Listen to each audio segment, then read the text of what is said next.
Good morning student. SCA smart education पर आपका स्वागत है। Today I am going to start chapter number 3, class 12th, maths, exercise 3.1। Question number first, the order of the matrix, the number of element, write the elements A13, A21, A33,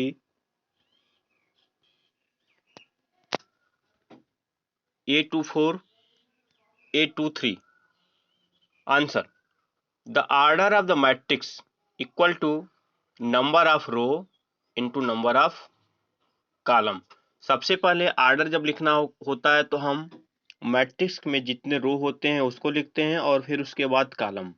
तो number of रो इस matrix में 3 रो हैं और column 4 हैं, तो 3/4 की ये matrix है।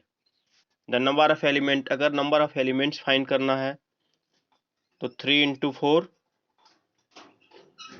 Number of column, number of row into number of column equal to 12। Number of elements इसमें है 12। एलिमेंट्स A13 का मतलब है, पहले आप A13 फाइंड करना है तो सबसे पहले रो लिखते हैं। 1 का मतलब फर्स्ट रो और 3 का मतलब थर्ड कॉलम। फर्स्ट रो और थर्ड कॉलम में 19 है। A21 इट मीन्स 2 का मतलब सेकेंड रो, सबसे पहले रो लिखते हैं फिर कॉलम लिखते हैं। A21 35। A33 third row third column -5।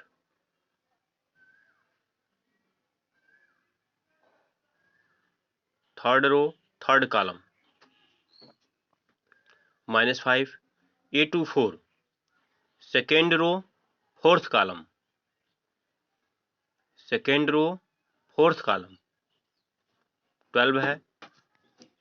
और A23 2 का मतलब second row third column, second row और थर्ड कॉलम में एलिमेंट्स है सेकेंड रो और थर्ड कॉलम 5.2। क्वेश्चन नंबर 2 में पूछा जा रहा है, in a matrix has, if matrix has 24 elements, what are the possible orders it can have? What if it has 13 elements? अगर मैट्रिक्स में कुल 24 एलिमेंट्स हैं तो कितने आर्डर्स इसके बनाए जा सकते हैं?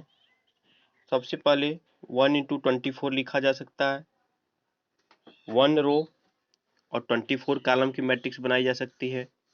2 into 24, 3 into 8, 4 into 6, 6 into 4 का बन सकता है 8 into 3, 12 into 2, 24 into 1। यानी कुल मिलाकर आपको 1 2 3 4 5 6 7 8 पॉसिबल आर्डर हो सकते हैं। इतने प्रकार के मैट्रिक्स बनाए जा सकते हैं अगर 24 एलिमेंट्स है तब। इनके फैक्टर करने से पता चल जाता है।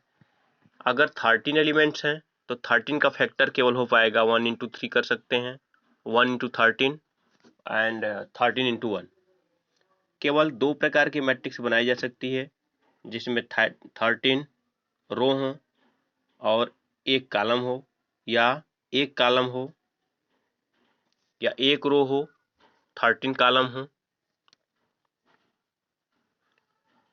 क्वेश्चन नंबर 3 में, if a matrix has 18 element, अगर मैट्रिक्स में 18 एलिमेंट्स हैं तो कुल कितने पॉसिबल आर्डर बनाए जा सकते हैं? तो 18 एलिमेंट्स हैं तो पहले 1 into 18 हो जाएगा और 18 into 1 हो जाएगा, और 2 into 9 लिख सकते हैं। 2 into 9 भी 18 होता है या 9 into 2 भी 18 होता है। 3 into 6 भी 18 होता है, 6 into 3 भी 18 होता है। इस प्रकार से इसको देखा जाए तो 1 2 3 4 5 6 आर्डर इसके बन जाएंगे। पॉसिबल आर्डर हो सकते हैं 6। अगर 5 एलिमेंट हैं तो 5 के केवल हम 5 को लिख सकते हैं 5 into 1 या 1 into 5, और कोई नंबर इसको डिवाइड कर नहीं पाएगा। 2 प्रकार के आपके मैट्रिक्स से बन सकते। Then the possible order is 5 into 1 and 1 into 5. Question number 4. Construct a 2x2 matrix A equal to Aij whose elements are given by. सबसे पहले हम रो लिखते हैं, उसके बाद कॉलम लिखते हैं। तो फर्स्ट आपका क्वेश्चन है i प्लस जे का स्क्वायर अपॉन 2। तो i इक्वल टू अगर 1 रखते हैं, j इक्वल टू 1 रखते हैं, तो हमको A11 एलिमेंट्स मिल जाता है। इसी तरह से आप वैल्यू रखते जाएंगे A11, A12, A21, A22। 2x2 की मैट्रिक्स चाहिए तो आपको इतने एलिमेंट्स फाइंड करना होगा। देयरफॉर मैट्रिक्स और आप A11, A12, A21, A22 की वैल्यू रख देंगे मैट्रिक्स में, आपकी ये मैट्रिक्स मिल जाएगी।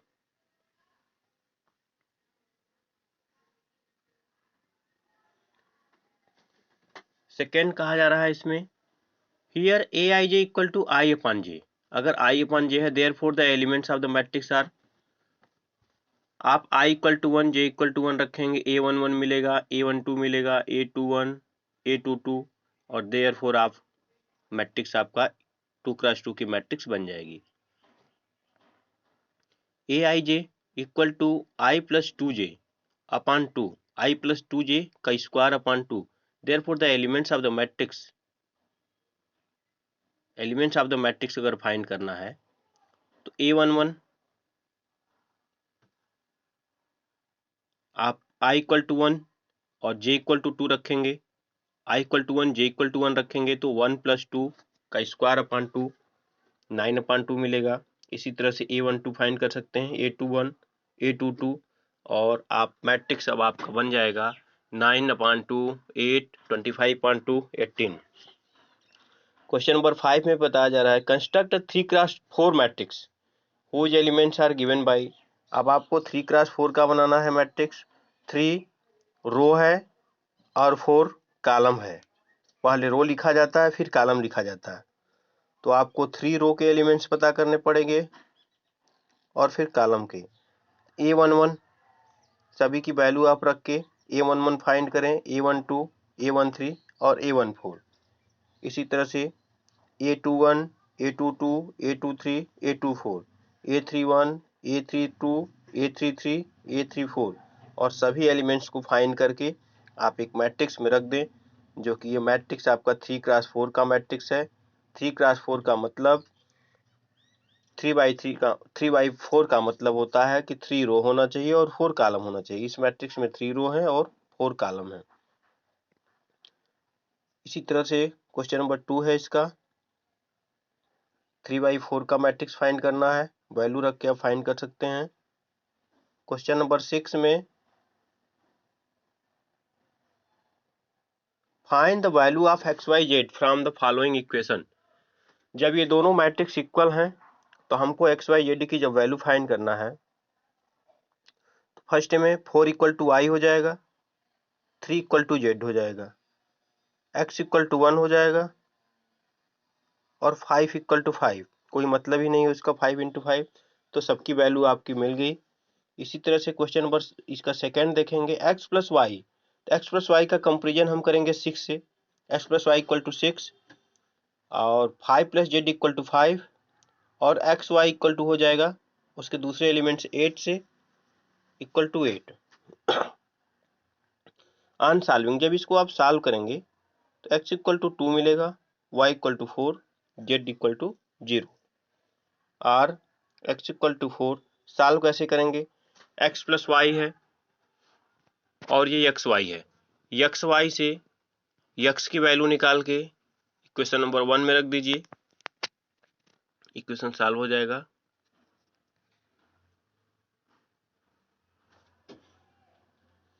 x plus y plus z तो कंपेरिजन करेंगे तो x plus y plus z equal to 9 मिलेगा। क्योंकि दोनों मैट्रिक्स सेम ऑर्डर के हैं हम कंपेरिजन कर सकते हैं।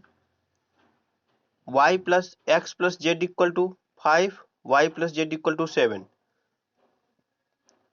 ऑन सॉल्विंग का मतलब आप x प्लस जेड है, x प्लस जेड का अगर वैल्यू आप x plus z equal to 5 अगर इक्वेशन नंबर 1 में रख देंगे तो y की वैल्यू मिल जाएगी। जो ही y की वैल्यू मिलेगी आप इक्वेशन नंबर 3 यानी y प्लस जेड में रख देंगे तो आपको z की वैल्यू मिल जाएगी।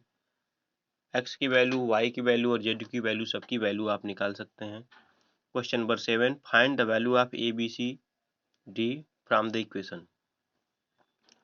a minus b equal to -1। Comparison करने पे आप सभी को इक्वेशन नंबर 1, 2, 3, 4 इस तरह से आप लिख सकते हैं। अब इसको solving equation number 1 and 2 we get 1 और 2 को देख रहे हैं ए बी में है दोनों इक्वेशन, तो हम सॉल्व करेंगे तो a equal to 1, b equal to 2 मिलेगा। Putting the value of a in equation number 3, और जब a की वैल्यू अगर 3 में रखते हैं आप तो c की वैल्यू यहाँ से फाइंड हो जाएगी। जो ही c की वैल्यू फाइंड होगी आप इक्वेशन नंबर 4 में रख देंगे तो d की वैल्यू मिल जाएगी। इस प्रकार से आपको वैल्यू मिल जाएगा। Question number 8, is a square matrix if. Square matrix कब होगा? स्क्वायर मैट्रिक्स के डिफिनीशन में बताया जा चुका है कि जब number of row is equal to number of column, then we can say that this is a square matrix. So m equal to 1. Option number C is right.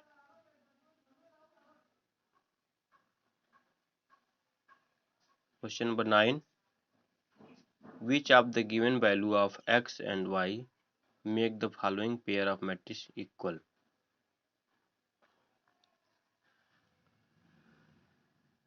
x और y का क्या वैल्यू हो जिसके लिए दोनों matrix equal हो जाए? अगर ये मैट्रिक्स इक्वल हैं, if two matrices are equal then their corresponding elements are also equal. Therefore तो हम लिख सकते हैं 3x प्लस 7 इक्वल टू 0, 5 की इक्वल हो जाएगा y minus 2, y minus 1 equal to y minus नहीं y प्लस होगा, y plus 1 equal to 8 and 2 minus 3x equal to 4। इसको आप सॉल्व करेंगे, वैल्यू मिल जाएगा। यहाँ पे गलत लिखा गया है, y प्लस 1 होगा, y plus 1 equal to 8।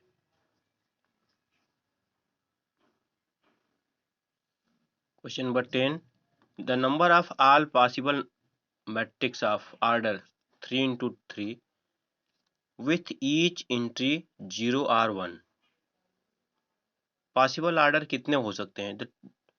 The total number of elements in the matrix of order 3/3 का टोटल एलिमेंट्स देखा जाए तो 9 होंगे। If each entry is 0 or 1, अगर प्रत्येक एंट्री इसके 0 या 1 हो, then total number of permutation for each element 2। Therefore the total permutation और कॉम्बिनेशन आप क्लास 11th में पढ़े होंगे। टोटल परमुटेशन फॉर 9 एलिमेंट्स 2 की पावर 9 इक्वल टू 512 आएगा, यानी 512 पॉसिबल मैट्रिक्स बनाए जा सकते हैं।